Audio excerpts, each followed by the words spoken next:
Ladies and germs, got lovely 2014 LPM here, so let's listen to it and I'll talk you around it. Let's go.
Time, and we're starting with the bridge on the noisy or distorted setting.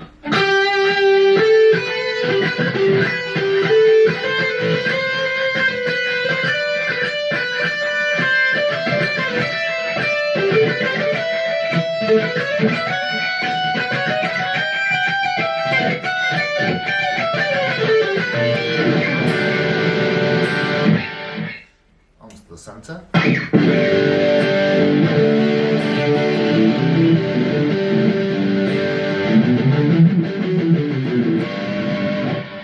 Onto the neck.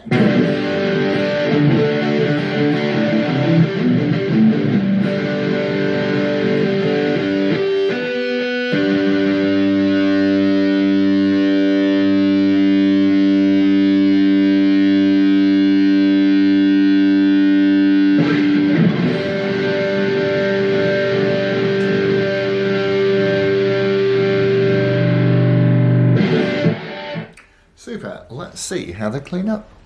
And starting with the bridge again.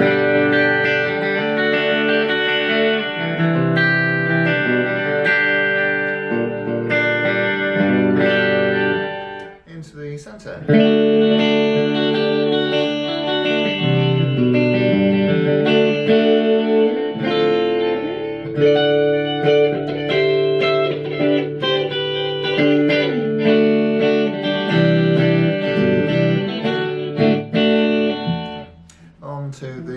neck.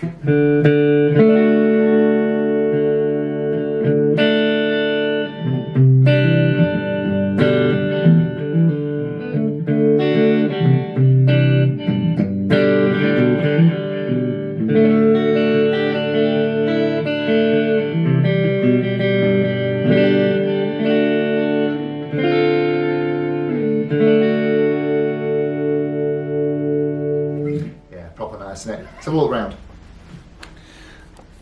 So this is the Gibson LPM from 2014, and you know they crop up as everything does, and these aren't terribly expensive, and really they should be.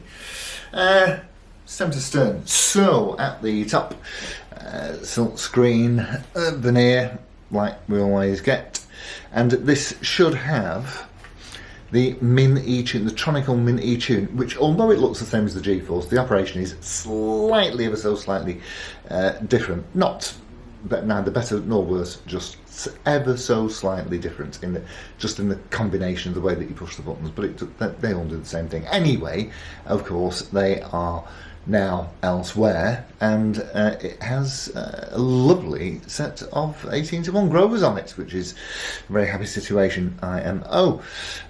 So yes, yeah, well, they reckon that it's a 50s neck. It doesn't fit, because 50s necks tend to be baseball bats. This is just a medium C, really.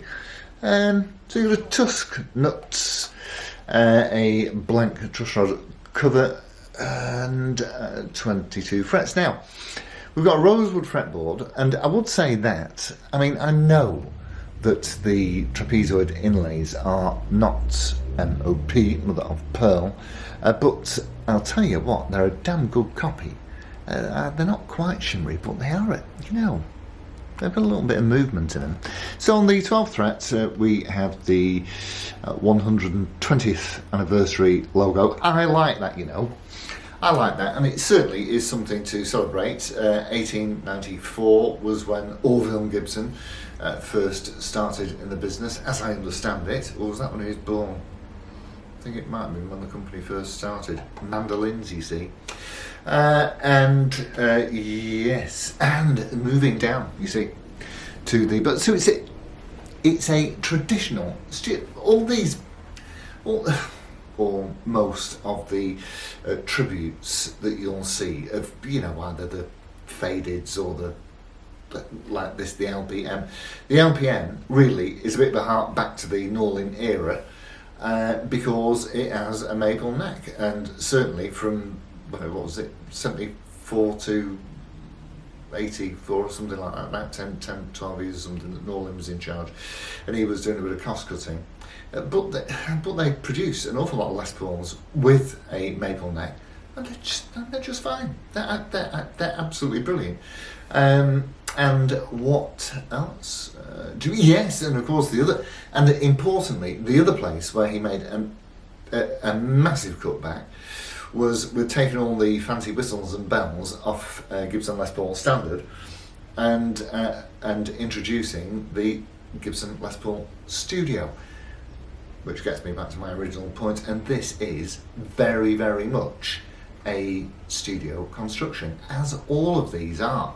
So you've got a set neck into a mahogany body, and quite frankly, come on, be honest, you wouldn't know what that was made out of, would you? I can't tell. It's painted, and this, look at it. Oh, right. Well, nothing on that. It's another one that's not been played. The frets are untouched. Look at the body. Nothing going on.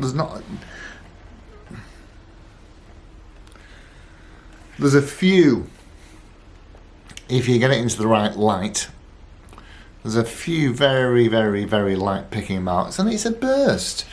What they call it, antique cherry burst. And it's a perimeter burst, of course, where you black all around the edges, and toggle switch in the usual place. Stop-tail tunematic. Let's talk about the pickups. Both popping out the late 7s and the 61 Classics. And on the 61 Classics, as I understand it, you've got one bobbin that's slightly more heavily wound than the other to give it an historic flavour, you see. Well, whatever it is they've done to it, they've done it right. I absolutely adore the sound that this makes. It is superb. And of course we've got the maxi grip with the little notches in them. No push pulls, which, you know, as you know, it does make me happy. And all in all, these are absolutely superb Les Pauls.